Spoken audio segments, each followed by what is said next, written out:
pagi. Selamat pagi anak-anakku sekalian. Bagaimana keadaannya? Sehat-sehat walafiat. Bapak ucapkan terima kasih kepada kalian dengan kesiapannya untuk menerima pelajaran yang akan Bapak sampaikan walaupun dengan cara daring. Sebelumnya, Bapak akan menyampaikan perkenalan dulu. Nama Bapak Herman Suherman yang sudah tidak asing lagi bagi kalian.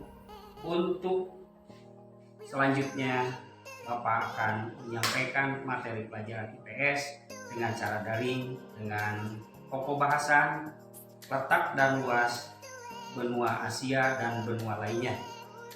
Coba kita lihat tayangan berikut ini. Untuk bab 1, interaksi antar negara Asia dan negara lainnya. Kita akan membahas masalah keadaan benua yang ada di permukaan bumi. Memang terjadinya itu dulu dengan adanya satu daratan. Nah, daratan ini mungkin karena dimakan oleh waktu, maka terjadilah lempeng-lempeng benua yang terjadi di permukaan bumi. Nah, diantaranya kalau kita lihat di sini kita melihat daripada lempeng-lempeng benua yang ada. Yang tadinya lempeng benua itu hanya satu lempeng, yaitu yang disebut Pangea. Karena mungkin adanya gerakan-gerakan daripada mungkin tektonik dari dasar laut, maka terjadilah pemisahan lempeng-lempeng. Ya, maka terjadilah lempeng-lempeng berikut ada yang mengemukakan menjadi 7 lempeng benua. Yang mana 7 lempeng benua itu dikemukakan oleh Alfred Wegener. Nah, ada juga yang mengemukakan bahwa lempeng benua itu terdiri dari 6 lempeng, dan berikutnya lempeng-lempeng yang kita ketahui itu mungkin ada 5 lempeng. Di antaranya, lempeng benua Asia. Di sini benua Asia itu bisa dikatakan lempeng paling besar di permukaan bumi. Tapi kalau kita melihat daripada lempengan-lempengan benua tersebut, ada juga benua Amerika, ada juga benua Eropa, benua Afrika, dan benua Australia. Nah, itulah mungkin terjadi daripada lempeng-lempeng benua yang mungkin kita ketahui.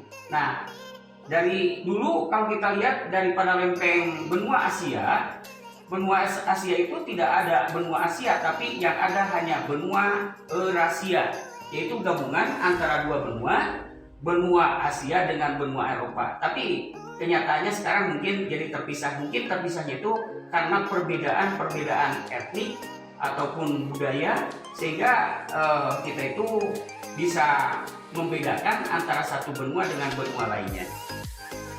Untuk berikutnya kita perhatikan lagi tayangan daripada tujuan pembelajaran. Nah, kita yang pertama menunjukkan letak benua Asia dan benua lainnya. Yang kedua, menyebutkan letak astronomis benua Asia dan benua lainnya. Yang ketiga, menyebutkan letak geografis benua Asia dan benua lainnya. Nah, untuk selanjutnya kita lihat daripada tujuan pembelajaran tadi. Ada beberapa tujuan, karena yang Bapak sebutkan baru 3. Menyebutkan urutan benua berdasarkan luasnya. Yang kelima, menyebutkan pembagian region benua Asia dan benua lainnya. Yang keenam, menjelaskan alam negara-negara benua Asia dan benua lainnya.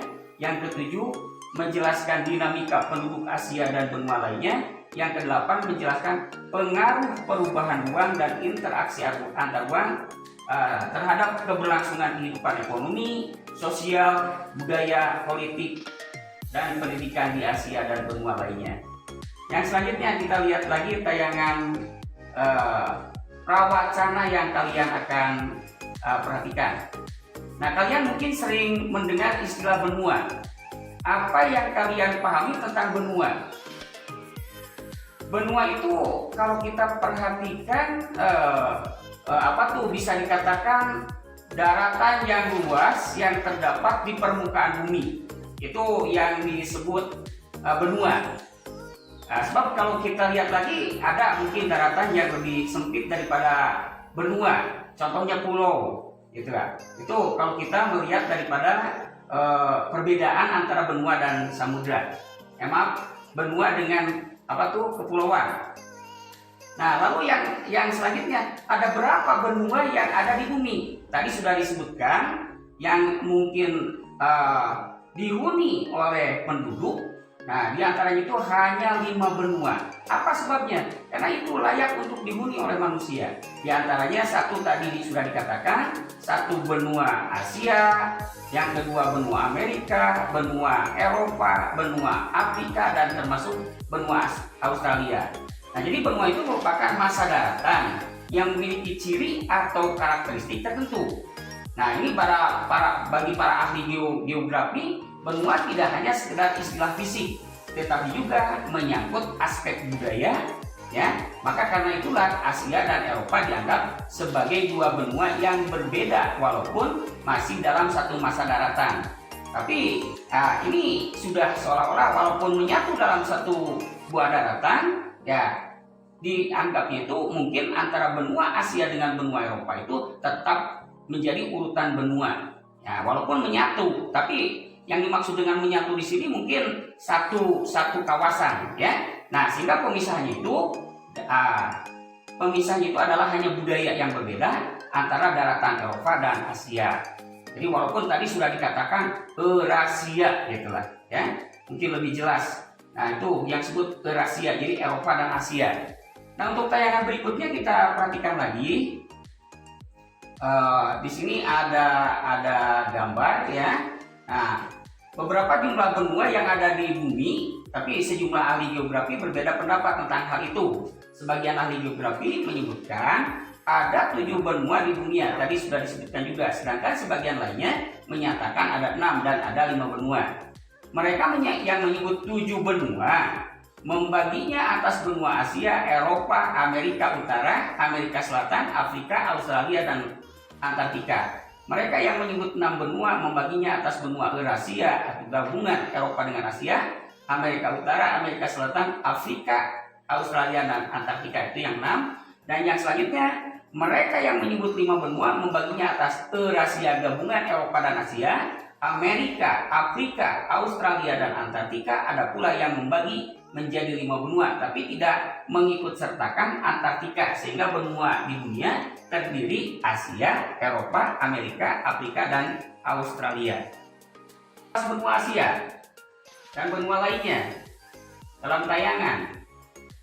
Nah, ini kalau kita perhatikan Eropa, ya, ada benua Eropa, benua Afrika, selanjutnya benua Asia. Kalian lihat. Lalu letak astronomis, letak geografis, ya, batas wilayah dan luas benua Asia. Benua Asia terletak pada 26 derajat BT sampai dengan bujur timur, ya. Jangan dikatakan BT, tapi bujur timur 170 derajat bujur timur dan 11 derajat lintang selatan sampai dengan 80 derajat lintang utara. Jadi hampir seluruh wilayahnya berada di belahan bumi utara atau BBU. Ya, hanya sebagian kecil pulau yang berada di belahan bumi selatan termasuk Indonesia. Nah, sekarang batas benua Asia ialah Samudra Arktik di utara, Samudra Hindia di selatan, benua Eropa, pegunungan Ural, ya, Laut Kaspia, Laut Hitam, Selat Bosporus, Selat Dardanella atau Laut Tengah terusan Suez, dan Laut Merah di barat, serta dengan Selat Bering dan Samudra Pasifik di timur. Nah, luas benua Asia ini paling luas, ya, paling luas di antara benua, mencapai 44 juta kilometer persegi. Itu merupakan benua yang terluas. Selanjutnya kita lihat lagi tayangan. Nah, di sini benua Asia merupakan benua terluas, tadi sudah dikatakan di permukaan bumi, luasnya mencapai 44 juta, ya, kilometer persegi atau 1/4 luas wilayah daratan dunia atau 4,5 kali luas benua Eropa. Wilayahnya membentang dari Turki di bagian barat sampai dengan Rusia. Di bagian timur benua Asia juga meliputi Indonesia di selatan sampai Rusia di utara, mendekati kutub utara dibanding dengan negara lainnya di Asia. Maka Rusia adalah negara terluas di benua Asia. Selanjutnya kita lihat lagi, benua Asia terbagi menjadi beberapa wilayah atau region. Region itu sama dengan bagian, ya. Region sama dengan bagian.